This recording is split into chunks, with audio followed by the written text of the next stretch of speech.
is Misty Green, and you're listening to the I Lead Misty Blue podcast, where strategy meets soul and faith finds its voice.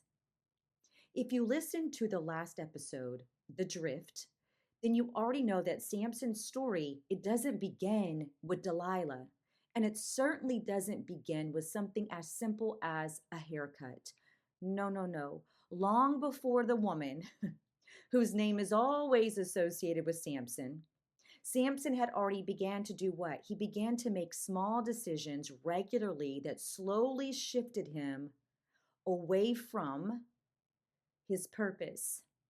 And they moved him closer to the things that God had placed as guardrails to protect his purpose.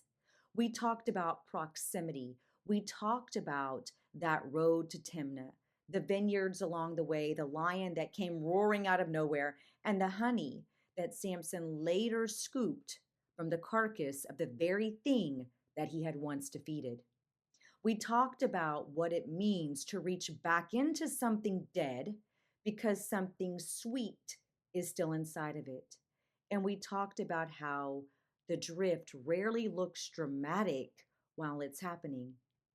Most of the time, it simply looks like one decision that seems manageable, followed by another, and then another. What I want to do today is to stay in that part of Samson's life just a little bit longer, because this is where his story gets far more interesting than the version many of us heard growing up in our Sunday school class. We're not still at Delilah. No, we're not even close yet. There's an entire stretch of Samson's life between that vineyard and that famous relationship that we're all taught about. And when you really look at it, you really dive into his story, you begin to see how a man who had been called by God, empowered by God, purposed by God, and given extraordinary strength could slowly begin using that very gift in ways that looked less and less like purpose and more like personal desire, like pride, like revenge, retaliation. Before we go any further, I want to remind you of something from the beginning of Samson's story. He wasn't chosen because he was strong. His strength became extraordinary because he had been chosen.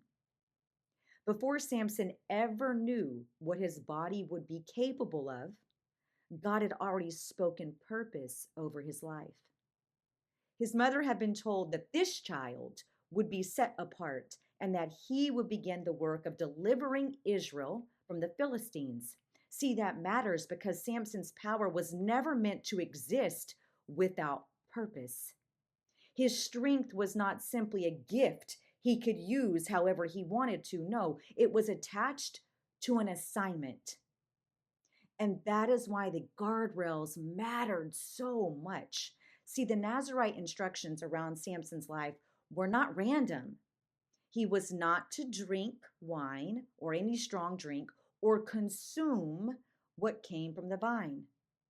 He was not to come into contact with what was dead, and no razor was to touch his head. These three guardrails don't seem very intense to me, especially if these are the only guardrails set around such extraordinary strength, such extraordinary gifting. Those were not arbitrary restrictions meant to make Samson miserable. They marked a life that had been set apart.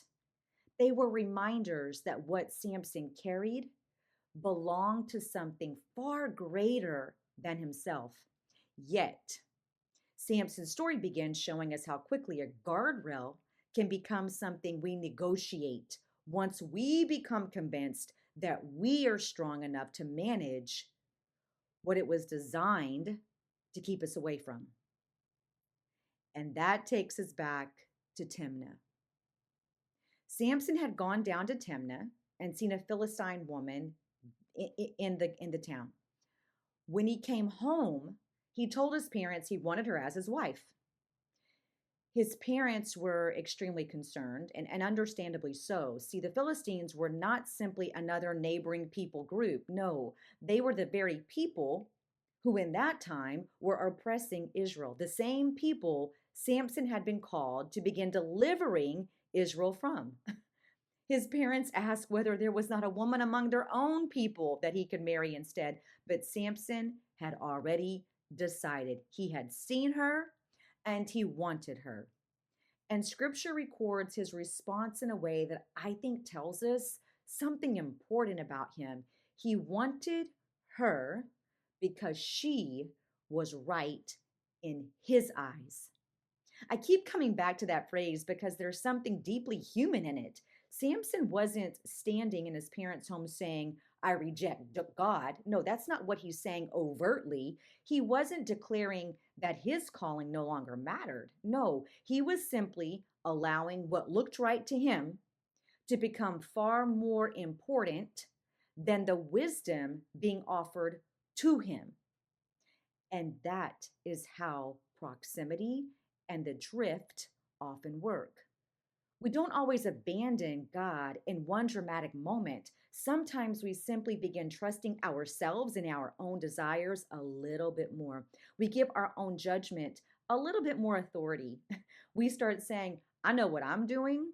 And before long, our desires are no longer being examined through discernment and through purpose and through alignment. No, they're simply driving all of it. What makes this part of the story even more interesting is that scripture tells us Samson's parents didn't understand that God was already working through the situation to create an opportunity against the Philistines.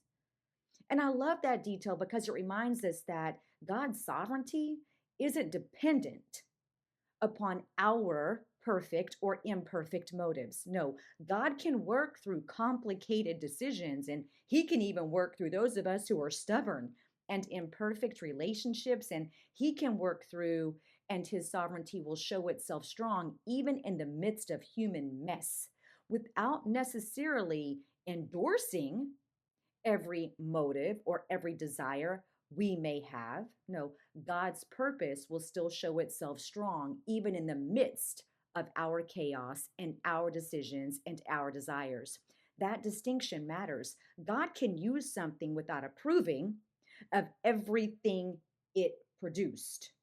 I'm going to say that again. See, God can use something without approving every detail within what is producing. Samson wanted the woman because she pleased him. God would use the situation for a much larger purpose. And both things can be true at the same time. This goes back to our conversation around God's perfect versus God's permissible will. So Samson and his parents traveled toward Timnah, and somewhere along that journey, near the vineyards, so we're there again, a young lion comes roaring toward him. This is where episode 1 began to open up for me. Samson is walking through a place already connected to one of the guardrails around his life, and suddenly he is confronted by a lion. Scripture says the Spirit of the Lord rushed upon him so powerfully that he tore the lion apart with his bare hands. Imagine that moment. No sword, no weapon, no preparation, no anything. Just off the cuff, a lion, a young man, and the power of God meeting him in the middle of a road that he most likely shouldn't have been on anyway. And Samson wins. He defeats the lion. He doesn't even tell his parents what happened. I think that's interesting. And the journey continues. Eventually, Samson returns toward Timnah for the wedding. And that's where Samson does something I think we rush past far too quickly. And I don't know about you, but this part of the story never landed for me or was never shared during the stories of Samson I heard in Sunday school. Samson turns aside from the road. He goes back to look at the lion that he had killed. And I find that detail fascinating because Samson is on his way toward what he believes is his future, yet he steps off the path to revisit something from his past. Isn't that so human? He wants to see what happened to the thing he defeated or to the thing he had visited before. And inside the carcass, bees have made honey. There's sweetness sitting inside of death. Samson reaches in and he does what? He scoops the honey out with his hands. He eats it. And then, because he couldn't sit there alone, he takes some to his parents. They eat it too, but Samson never tells them where it came from. And see, that piece matters. Samson knew where the honey came from, but his parents didn't. He wasn't only stepping across a guardrail himself, now he was bringing other people into something without giving them the information they would have needed to choose differently. That's what compromise can do when we stop seeing it as compromise. Eventually, we stop keeping it contained because we want others to be in our mess with us, and we start sharing the honey. We start inviting other people into things we have already rationalized without ever telling them the whole story. And still, Samson is what? He is purposed and he is strong. That's what continues to strike me about this man. He steps into the vineyard, he reaches into the carcass, he feeds from something dead, he carries the honey to his parents, and nothing appears to be happening on the surface. See, Samson is still called, he's still gifted, he's still physically powerful, and he's walking toward a future that looks intact. He's going to gain what he desires. There's no immediate consequence that said, you crossed the line. And I think that's where people can become very confused about grace. I've been there myself. Sometimes God's mercy allows us time we didn't earn. And instead of using that time to realign ourselves, we interpret it as proof that what we're doing must be fine. Samson keeps surviving himself. I'm going to repeat that. Samson keeps surviving himself. He keeps surviving his own decisions. He keeps surviving his own proximity to guardrails that were put in place to protect him. And every time he survives, I imagine it becomes a little easier for him to believe he understands his own limits better than the guardrails did. Then we arrive at the wedding feast. So now we're moving forward. This is one of those portions of Samson's story that many of us were never, ever really taught in detail. And I think that it's unfortunate because it tells us so much about the man he was already turning into. Samson's father prepares the wedding celebration, and 30 Philistine men are brought into the gathering. Samson decides to give them a riddle. And there's a wager that's attached to it. If they can solve the riddle, Samson will give them 30 linen garments and 30 changes of clothes. If they can't solve it, they owe him the same. Now, see, on the surface, it may sound like a harmless entertainment of sorts at a wedding feast. But there's something about Samson's personality beginning to show itself here.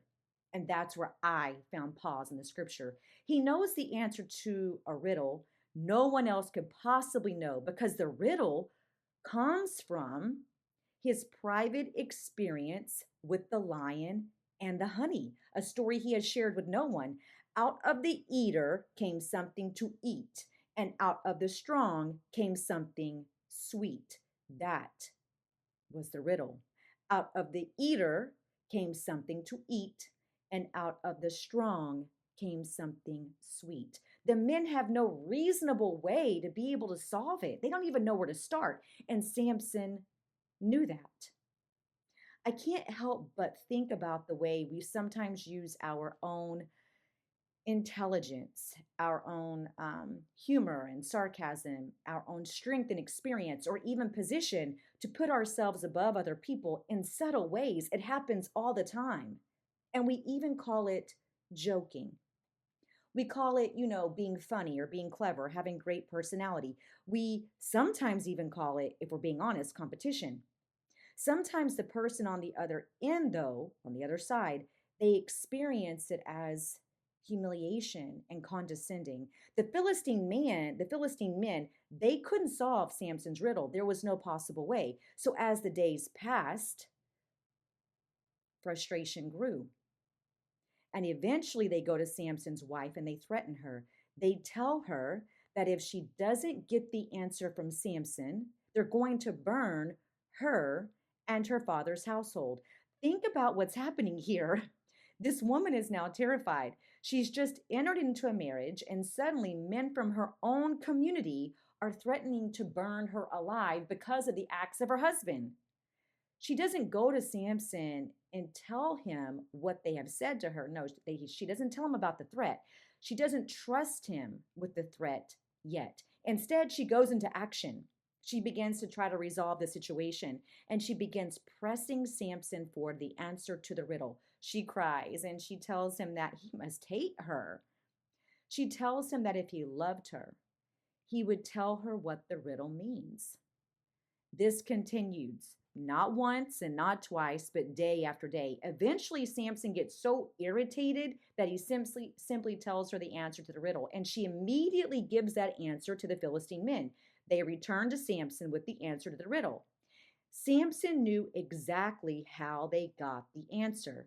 And I find this moment important because long before Delilah ever enters Samson's life, he's already experienced a pattern that looks remarkably familiar.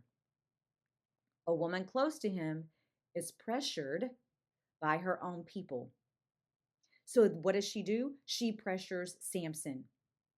Samson becomes annoyed, irritated, and worn down, and he does what? He gives the woman closest to him private information. She gives that information to the men. The information is then what? It's used against him. This happened long before Delilah ever entered the story, and that matters. We often tell Samson's story as if he was completely unfamiliar with what manipulation through intimacy looked like when Delilah came along. But he wasn't. He had lived a version of it already. And his response to this initial betrayal, it was anger. And this is where Samson's strength begins to look increasingly complicated, at least to me. The Spirit of the Lord comes upon Samson, and Samson goes down to Ashkelon and kills 30 men. He takes their belongings and he gives the clothing to the men who solved the riddle. Think about this strange tension here. It doesn't even really make sense. God's power is still moving through Samson, yet Samson's motivation has become completely personal. He's angry. He's been humiliated because these men solved the riddle.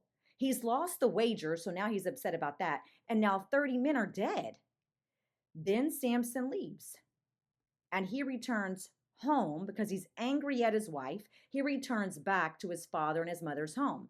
And his wife, he leaves her behind. Her father assumed that Samson hated her and that he was never coming back for her. So he gives Samson's wife in marriage to Samson's best man, the man who had served in his wedding as his companion. Later in scripture, Samson returns to his wife. And this is the part of the story that's almost painfully ordinary in the way it begins. He shows up with a young goat, basically as an apology and as a good deed. And he expects to see and spend time with his wife. And maybe he believes enough time has passed for things to cool down. Maybe he believes that not only she is calm in this moment, but his own anger has passed. Maybe in his mind, the marriage will just resume without true repair. But her father, he wasn't going to let him be with his daughter. He told Samson that he believed Samson hated her for what she had done, given the riddle information to the Philistines. So he gave her to another man. Then, in the most strange way, the father, who gave the other daughter away, now offers Samson the younger sister instead. I mean, can you even imagine the insult of all of this for everyone involved? Samson arrives expecting his wife and discovers she's been given to his best man or his best friend. And once again, what happens? Rage takes over because pride has been hit. Samson says that this time he can't be blamed for what he's about to do to the Philistines. And I want to stay with that sentence. This time, out of all the other times, Samson actually says out loud, this time, I can't be blamed. See, that sounds so extremely human to me. Have you ever noticed how easily anger can turn into permission? Someone hurts us, and suddenly we begin giving ourselves permission to act outside of our character. They did this to me. They embarrassed me. They hurt me. They lied to me. So now they deserve what happens next. Samson's calling was to begin delivering Israel from Philistine oppression.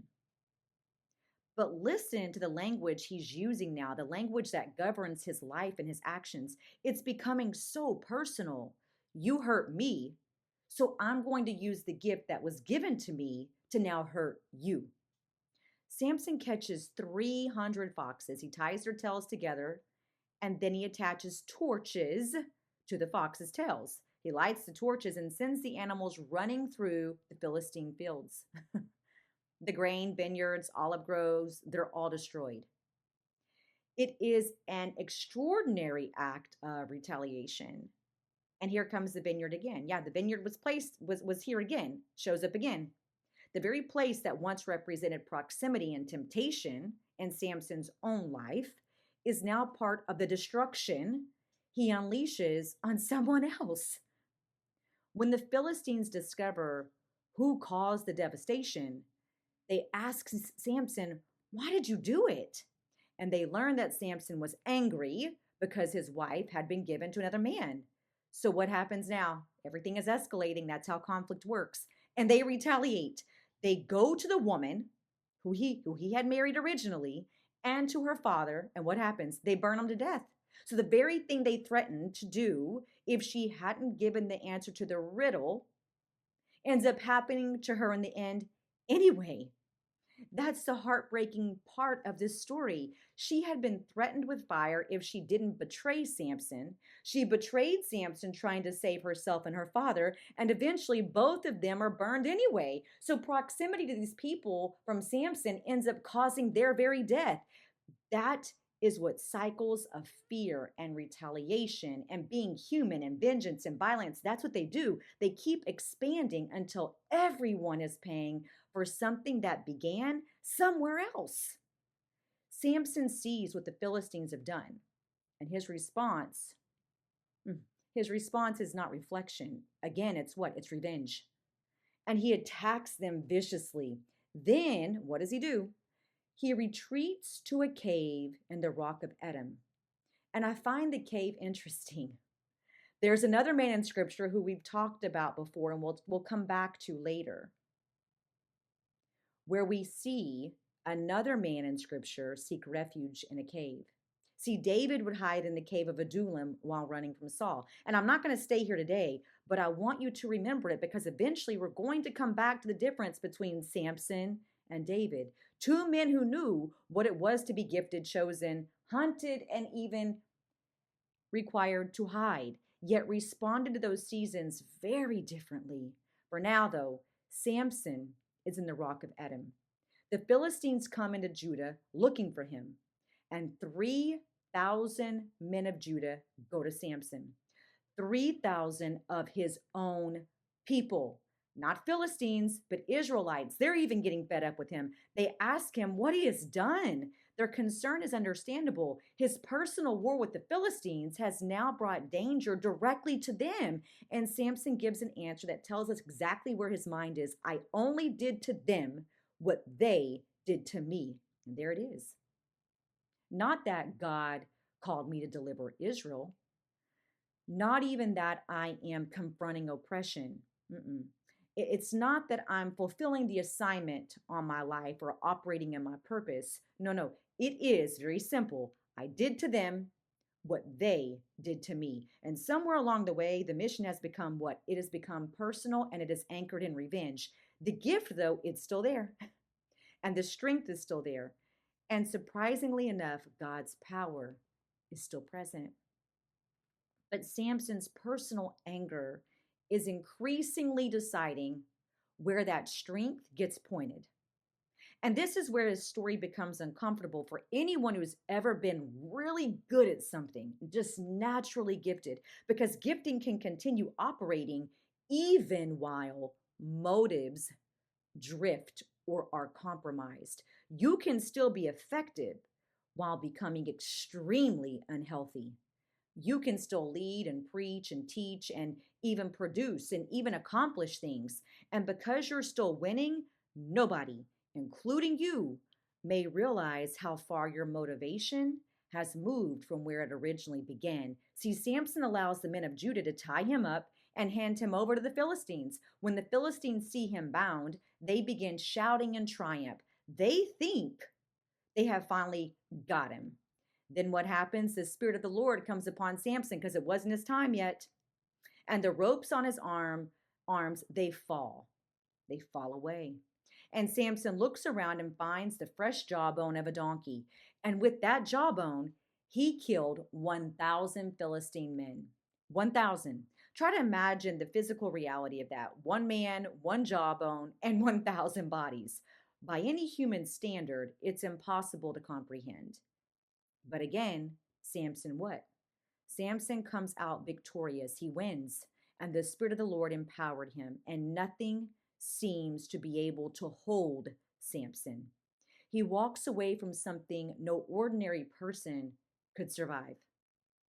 Imagine what repeated victory can do to a person who is already learning to trust his own strength.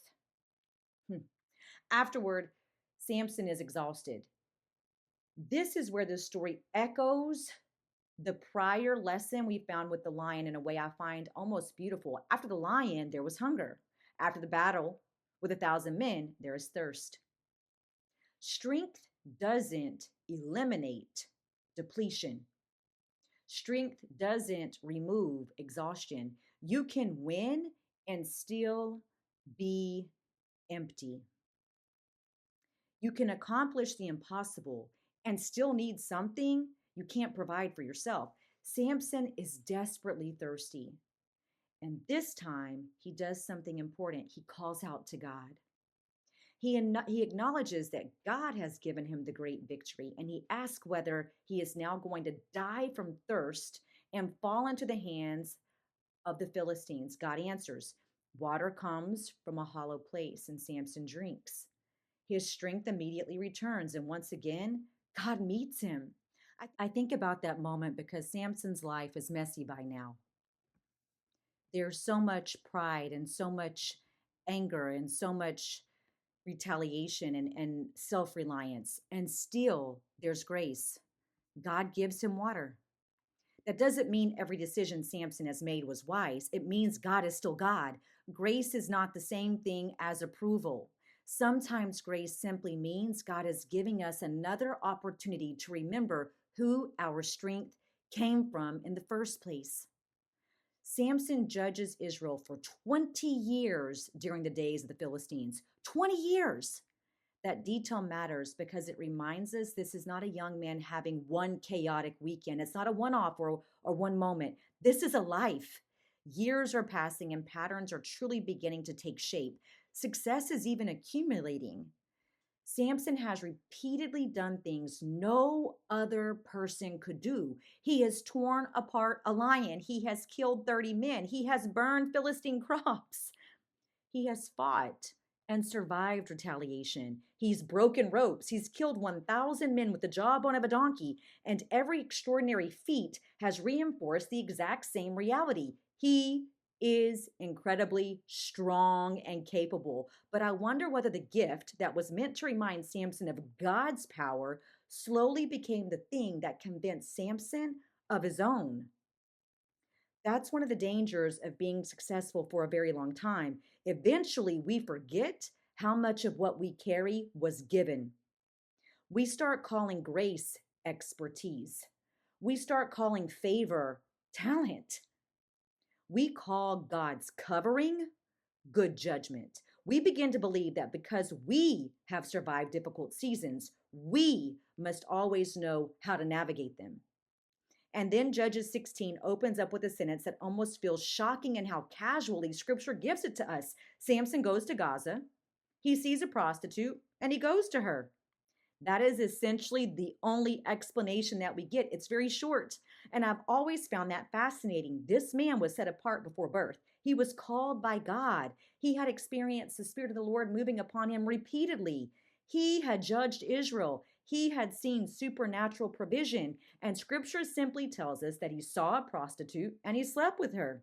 There's no long speech, no interruption of the narrative, no explanation of how Samson got from consecration to this moment. And maybe scripture doesn't need to explain it because we've been watching. We saw the vineyard, the carcass. We saw Timnah, the desire, the anger, the rage, the revenge. We've seen the pride. And we've even seen Samson use strength for personal retaliation. And we also saw him continue to survive and overcome consequences. By the time Samson gets to Gaza, the question's no longer, how could he do this? We already know. He's self reliant. He got there one decision at a time.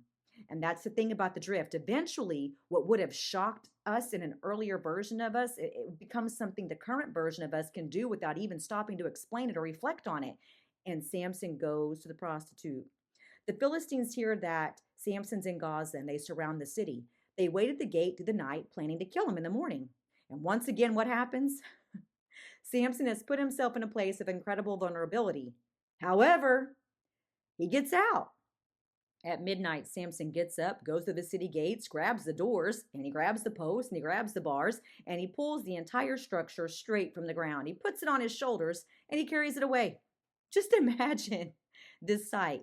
The symbol of the city's security is literally being carried away on one man's back. It's an extraordinary display of strength. It's also in my mind one more moment Samson could easily interpret the wrong way. Because once again, he has made a reckless decision. And once again, enemies surrounded him. And once again, there should have been a consequence. And once again, Samson walks out carrying the evidence that no one could stop him. That's a dangerous combination. A gifted person, a long history of success and winning, repeated grace and mercy, and increasing pride. With a growing appetite and a belief that whatever happens, I can get out of it. Samson had spent years surviving things that should have slowed him down. Instead, survival appears to have made him bolder, made him more confident. The guardrails around his life hadn't disappeared. He had simply grown increasingly confident that he could move around them without losing anything. And maybe that's where some of us find ourselves from time to time, not in rebellion or being exposed. See, no, we're still functioning, we're still successful, we're still capable, we're still carrying the gifts that are very real. But somewhere underneath all of that, we've quietly begun to trust the gift more than the one who gave it. We've started believing that because we're good at recovering, we don't need to be as careful about what we walk into. We've mistaken resilience for permission. We even have confused surviving consequences with completely avoiding them. Samson's life reminds us that the ability to overpower something doesn't mean we're supposed to keep walking toward it. The ability to overcome something and heal from something doesn't mean you return to it. And this is where I want to stop today. Because only after all of this does Delilah enter the story. After the vineyard and the lion and the honey and the carcass and Timnah and the first marriage and the riddle, the betrayal and the anger, the frustration, the revenge, the pride, the foxes, thousands of Philistines, the water, the Gaza, the prostitute. Only after Samson lifts the gates of his city onto his shoulders and walks away once again, believing that nothing could hold him. It is then we meet Delilah. And when we meet her next time, I don't want us to meet her as the woman who destroyed Samson. Now, that would be too simple. I want us to meet her as the woman who encountered a man who had spent years learning that no rope could hold him, no enemy could overpower him, no bad decision seemed strong enough to stop him, and no guardrail seemed important enough to keep him from going where he wanted to go. That's very different from a Samson than the one many of us learned about in Sunday school. And it makes the next part of the story make a lot more sense, because by the time Delilah asks Samson what could make him weak, she is asking a man who has spent most of his adult life believing he can't be made weak. This is Misty Green, and you've been listening to the I Lead Misty Blue podcast, where strategy meets soul and faith finds its voice. If there's something I want you to sit with before we leave this part of Samson's story, it's this: success can be a beautiful thing, but success without conviction and reflection can convince us that our own strength and abilities is responsible for the things that grace has been carrying all along. Sometimes the fact that we're able to still be standing doesn't mean that every road we took or every decision we made was wise. Sometimes it simply means God has been far more merciful than we deserved and than we realize. And maybe the invitation isn't to wait until the strength is gone before we remember where it came from. Next time, we'll finally meet Delilah. But for now, we have met the man who Delilah will meet.